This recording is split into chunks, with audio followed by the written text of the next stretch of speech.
dark days that day. Ladies and gentlemen, we'll call the meeting of the Planning and Zoning Commission of September 28, 2017 to order. For the record, I'm Bill DeBrawl, Deputy County Attorney. Chairman Polakowicz and Vice Chairman Bragnano are both excused with their absences today, so the first order of business will be to elect a chairman of the evening and then proceed with the rest of the agenda. Do I have any nominations for chairman for the evening? Motion for Dr. Day. There's a motion for Dr. Day, which is completely unexpected and seconded. And are there any other nominations? And no other nominations. We'll call the nomination of Dr. Day as chairman for the evening to a vote. All those in favor signify by saying aye. Aye. Opposed, like sign. That passes 4-1 with Dr. Day dissenting, and you may carry out your duties as chairman for the night again, Doctor. We'll begin with the Pledge of Allegiance. Pledge allegiance to the flag of the United States of America and to the republic for which it stands, one nation, under God, indivisible, with liberty and justice for all.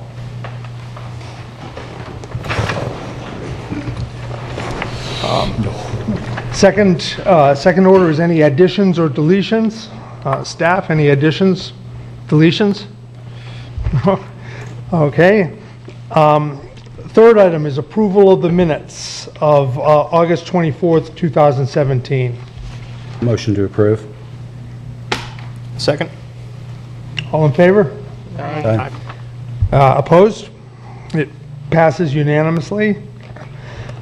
Tonight we have two items on the consent agenda. And so I'll read the first into the record. The first is the shops at 11th, and this is a request for a preliminary plat approval for a two-lot commercial development to be known as Shops at 11 subdivision, located at 1066 US Highway 1, and it's Schuke, Brittle, and Stoddard are the LLC agents, and it's located at the southeast corner of the US Highway 1 and 11th Street. Zoning district is CG General Commercial. Land use designation is CI Commercial Industrial. And if anyone would like to take this off consent, you may. Otherwise, I'll entertain a motion. Motion to approve with staff recommendations. Second. All in favor? Aye. Opposed? The second item on the consent agenda is Hampton Woods East PD. And this is a request for a preliminary plan development plat approval for a 4-lot single-family development to be known as Hampton Woods East. MSA Holdings is the LCC owner. Mills, Short and Associates, LCC agent. It's located at 1540 46th Avenue, just south of 16th Street on the east side of 46th Avenue. The zoning district is RS2, residential single family up to 2 units per acre.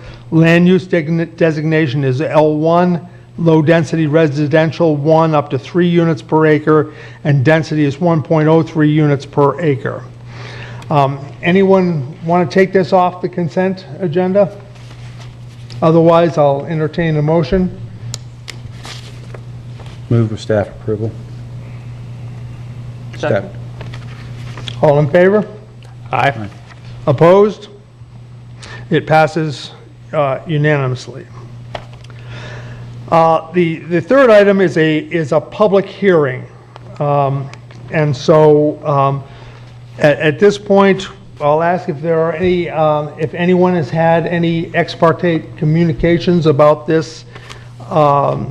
I guess I'll read it into the record first, and then we'll do the ex parte. This is the West Vero Airstrip, and it's a request for a special exemption use approval for a private airstrip. Mark Alamater and Ian Plack are the owners. Mastella and Moeller Incorporated are the agents. It's located between 130th Avenue Southwest and 138th Avenue Southwest, immediately north of the Indian River County, St. Lucie County boundary, approximately 7 miles west of I-95. Zoning is A2 agricultural, 2 up to 1 unit per 10 acres, and land use designation is AG2 agricultural, 2 up to 1 unit per 10 acres. This is a public hearing, so we'll start by ex parte communications. Anybody have any site visits, personal investigations, anything like that? Okay, at this point, should we swear in? We'll swear in anyone who is going to speak on this. Please be sworn in by the clerk. Do you swear or affirm to tell the truth, the whole truth, and nothing but the truth? I do. Thank you. Okay, at this point, we'll go to the staff presentation. Thank you, Chairman Day. John McCoy with the County Planning Staff. And this is a special exception use request for the West Vero Airstrip, and it is a joint application between 2 property owners, and I'll explain that in a little more detail in just a second. As far as the process for special exception use approval goes, the appropriateness and the compatibility of the requested use is looked at. The specific land use criteria is analyzed, and those specific land use criteria are included in your staff report, and it's explained how the application meets those criteria. And then there are 2 public hearings, and this is the first of those public hearings in front of the Planning and Zoning Commission, and then the second is in front of the Board of County Commissioners. The Planning and Zoning Commission tonight is to review the request and to make a recommendation to the Board of County Commissioners to either approve the request with conditions, or to deny the request. So tonight you'll be forming a recommendation to the Board of County Commissioners. There are public notice criteria with a special exception use, and they're the same for both public hearings. It's the same process for both. There's the legal ad in the paper, there's notice to property owners within 300 feet, and there are signs posted on the property, a sign posted on the property. And in this case, we did hear from one of the adjacent property owners who has talked to staff and is also talking to the applicant on part of that compatibility and maybe seeking the ability to participate in use of the airstrip, which is fine with staff because that provides the ability for the use and cooperation and coordination among property owners that are in the immediate area. So that is something we're hoping to facilitate, and just wanted to note that for the record. The subject site is fairly far west of town. It's about approximately 7 miles west of I-95 and just north of the St. Lucie County border. And it we did coordinate with St. Lucie County through the review process and actually through the approval process. We're continuing to coordinate with them. They haven't indicated that they have any comments relative to the proposal. The aerial shows it fairly well. Citrus to the north, property on either sides, 130th and 138th on the west end.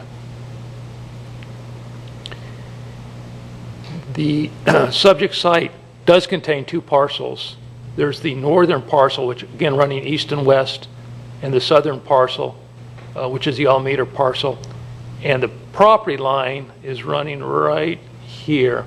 And the improvement is bisecting that property line, which is one of the reasons that the staff is requiring a reciprocal easement. So it's clear that both property owners, common application, they're both participating. There's a recorded document that goes forward that says both are allowed to use the improvement, and essentially allowing that improvement to straddle the property line. And we want that easement to essentially be in place as long as the use is in place. And that's one of the things about a special exception use is the approval does run with the land, so they can continue usually until they convert into another use or the use itself changes with the property owner. So that's one of the things we want to make sure is in place. As far as a runway design, this is a little bit of more technical than we usually get into as far as design. The top picture shows the plan view of how the airstrip is laid out, and then shows a projection of the sort of a cone or airspace travel into the adjacent parcel to the west and the adjacent parcel to the east. The airstrip is actually about 1,200, 1,300 feet, and then there's overruns on either end. So you can see where the overruns would be. And this is the bottom picture is a separate picture, and this is in the vertical view. This is the airstrip at the bottom, and then the angle of takeoff and the vertical and horizontal are in different scales, which is one of the reasons it looks somewhat steep. Otherwise, you'd have to spread the paper out to get there. And really, these are standards that are reviewed by the FAA, FDOT, and as part of the approval process, we're making sure that they are obtaining the necessary notifications and permits through those various departments and agencies, both state and federal. So they'll need to provide those to staff prior to the final release of the project. And with that, I would like to get to compatibility. And staff has experienced, I think, I know of 3 airstrips in the county, and typically they do generate some compatibility challenges and issues from a land use perspective. So with that in mind, through the special exception process, we've tried to account for those as best we can and allow for those. And in doing so, looking at essentially limiting the airstrip operations, takeoff and landings, limiting the type of aircraft to light aircraft, limiting the type of activities that occur, such as no refueling, no servicing, and these are things that the applicants agreed to, and also looking for them to get the consent and acknowledgement of adjacent property owners, one from a use perspective, and 2 from a coordination and structure standpoint, as far as with land use and property rights, it's a two-way street. So there are times that we've experienced where it's the airport or airstrip operations that might have some property rights that are being encroached upon, or sometimes it's the adjacent property owner that has some property rights that may be, and this is an attempt to sort of balance those and get those between the coordination between the two. With that, staff does recommend that the Planning and Zoning Commission recommend the Board of County Commissioners grant special exception use approval with the conditions in staff report, and those are related to the airstrip operations, the type of aircraft, no servicing or fueling, a cut and fill balance, and let me just take a moment to explain that. Through the site plan, this isn't a flood zone. One of the things that will be required is fill on the airstrip, and through some engineering calculations, they'll need to document that essentially they're not displacing floodwaters from the floodplain, and that's part of their stormwater permit that they'll be obtaining. The reciprocal easement, which I've mentioned, between the 2 property owners, and the consent of the adjacent property owners or acknowledgement of the adjacent property owners, the FAA and FDOT documentation. And that concludes our presentation. Thank you. Thank you, Mr. McCoy. Any questions from commissioners? Yes, I have a question. About some of these limitations, just a question for my understanding, like the 10 takeoffs per week. Is there any way that the county monitors that, and what happens if they're found to be in violation of? It's monitored, as many of our items through the code are through a complaint basis. If we receive a complaint of unusual activities, somebody doing touch and goes, somebody doing something that generates a lot of aircraft, maybe a fly-in. So again, we rely on complaints if they have pictures, any sort of documentation. So that would be sort of the substance of the, And then the code has provisions or regarding punishments, basically, or non-compliance with. correct, non-compliance with your site plan approval, correct. Yes. A question for staff, kind of turning this around, if this proceeds, how does this affect the property owners around there as far as restricting their height limitations if they wanted to put something up, whether it's residential or otherwise? That's one of the discussions we've had with the applicants, because you're exactly right. The property rights cut both ways, and when you get to the property line, by code, the applicant's allowed to construct a 35-foot structure. Well, when you really look at that, it's set back 30 feet, but you're also allowed an additional 15 feet. So a barn or something like that could be up to 50 feet. And they're showing that, again, that's acceptable to them, that they can still have the airstrip function.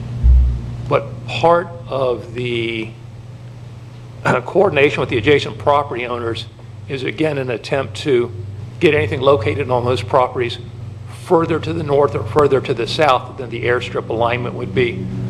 Staff in our discussions also had concern, if you plant a tall windbreak, you could, again, create a situation that, no telling how tall any given tree could be. So we have those concerns, and we've asked the applicant to work with the adjacent property owners to address some of those concerns to the best of their ability. And if I could add to what John is saying, just for the record, Stan Bowling, Community Development Director, we really did put the applicant through the paces on this. If we had, it is a very remote site, but if we had an agricultural zoning district that allowed only agricultural activities, our concerns would have been much less. But as you mentioned, Commissioner, our agricultural districts do allow very low density residential, so we looked at just exactly what John was saying, structures and tree windbreaks on the property line of the adjacent property owner. Because if the end of the proposed runways, the thresholds there, were too close to the east or west property lines, you could eventually impact what those adjacent property owners. So we used the 1 to 20 threshold glide path, 1 foot vertical, 20 feet horizontal, back that off to make sure, and they have plenty of room to work with, and they demonstrated they can have the runway, the airstrip work, have those thresholds come in from the east and west property boundaries and not impact heights of either trees or structures close to the property line. And in addition, actually, as Commissioner Gall brought up, it's a remote site. We're not going to be out there monitoring. But someone who's adversely affected would be, and that's when we would go out if the number of takeoffs was an issue or some other type of issue. And as John mentioned in this presentation, the other possibility here is to actually give the potentially impacted owners to the east and west a benefit. In other words, use of a very small, private, not open to the public airstrip. And they may have some benefit given to them by being able to partake in this, and they can work that out with the owner. So we think between the number of takeoffs, the type of aircraft, and pulling in the runways thresholds, that we've had the applicant address probably as best as they could. One other thing I just will mention, John and I both worked here over 30 years, and we've not had an airstrip proposed. It's a very rare use for one to come in, and so none of you all that I'm aware of have reviewed one either, in all these years. So we're just trying to take some of the experience we've had with some of the existing airports and fashion something. And I think the applicant has worked their way through that at this point. Well, and that leads to the further question where 3B, they talk about use of the airstrip by property owners subject to reasonable conditions. Determining what is reasonable, and current neighbors are one thing, but should they change hands, the new neighbor may not be as reasonable. And I'm looking for protection from their standpoint too, both the new neighbor and the existing potential airstrip. Yeah, and I think John can give you some of the details, but that's why, there are attorneys involved on these sites to come up with agreements that would essentially be of record, and and to work those out. In fact, we think they'll probably be worked out in fairly good detail before this actually winds up going before the Board of County Commissioners. So there's, I think there's agreement in concept right now, and so we were comfortable coming to you all at this point, but they are working on that. Correct, there are some. And when we talk about reasonable conditions, we talk about this as, you may remember the con over Walmart, and they had to potentially do some construction on the Walmart site. This is a concept that is applied in like situations where typically you'd expect some sort of indemnification where, hey, something happens over there, we're responsible. We're responsible. And then also pro rata share of maintenance. And these are typically the things we would see, the pro rata share of maintenance, the indemnification. Those are things that we would think would be reasonable conditions that we've discussed. The applicant's agents are here, and they can probably shed more light on the status and the terms of any discussions they've had so far. But it's my understanding, as Stan said, that there's positive dialogue towards reaching a settlement. Again, property owners change, and there may be stipulations built into the agreement that allow some latitude at that point in time. Okay. Any other questions from commissioners? Go ahead. I have a couple. As part of this project, there are no new buildings proposed. Does that mean that there can never be new buildings on this site, or is there a mechanism for buildings to be built down the road? You're correct. There are no new buildings proposed with this application. There is one existing building out there, and there are mechanisms for building a variety of buildings in the future. And it really is going to fall back to the use. If it's aircraft related, a hangar, that would be acceptable. That could be built based on it, them receiving special exception approval and then going through the normal building permit process. Same thing for a single family home. Isn't allowed use. They go through the proper process. They could build a single family home out there. Again, with the airstrip, when they come in, we're going to be looking for compatibility and consistency with the airstrip as far as setbacks and how it is located relative to the airstrip improvement. Yeah, and right now there's no option for fueling or maintenance on the site, but down the road, could there be a fueling depot built? If it were contrary to a condition of approval, it would go back through the special exception process to get that condition modified or lifted. And right now, the applicants indicated that they have no desire or interest in doing any sort of fueling on the subject site. Yeah. Part of the cut and fill requirement here is because this is being built in a flood zone. Are there any special additional safety measures associated with building a runway in a flood zone? Not to my knowledge, other than really just achieving the minimum elevation. And my final question is, the applicant has provided a conditional approval issued by the FAA. Is that approval updated as this process moves forward, or is the conditional approval all that is needed? I'm going to let the applicant address that a little better, because they're probably more familiar with the FAA permitting criteria than are. It's my understanding that it is, and again, I don't know much more than they do or would like to see some sort of local zoning approval to move further along in their process. Okay. Any other questions? Bill, did you have a question? Yeah, just one. Would you be able to use this airport as a loading zone for like a crop dusting operation or something? Or would that be included in the prohibition against service? It's private for the use of the adjacent property owners and the property owners. So if you're dusting your own crops on your own land, you could, but it's not like New Horizons where there is a business and that's really a commercial operation at New Horizons. Thank you. Anything else?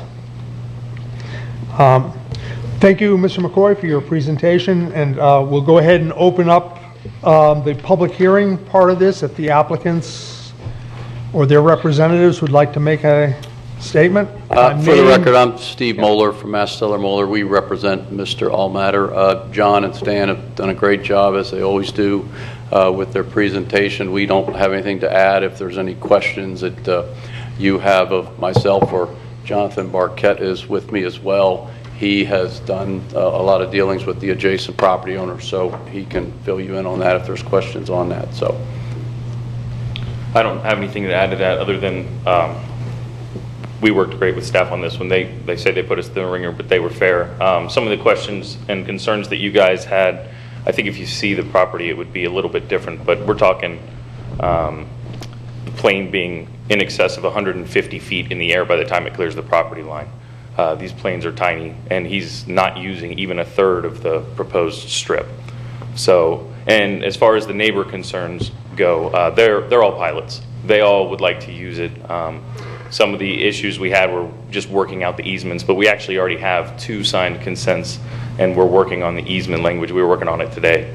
And they'll be reciprocal in nature. So any benefit conferred upon one property be conferred upon the other property, and it's all come together pretty nicely. What about the FAA conditional?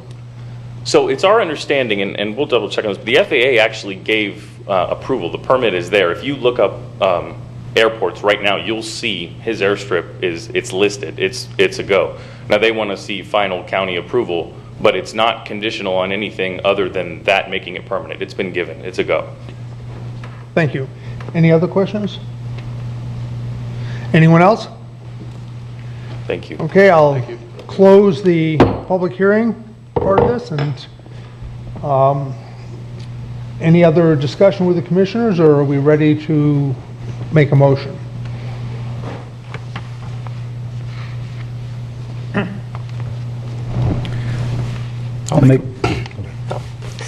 I'll make a motion to approve with staff recommendations. Second. All in favor? Aye. Aye. Opposed? Passes unanimously.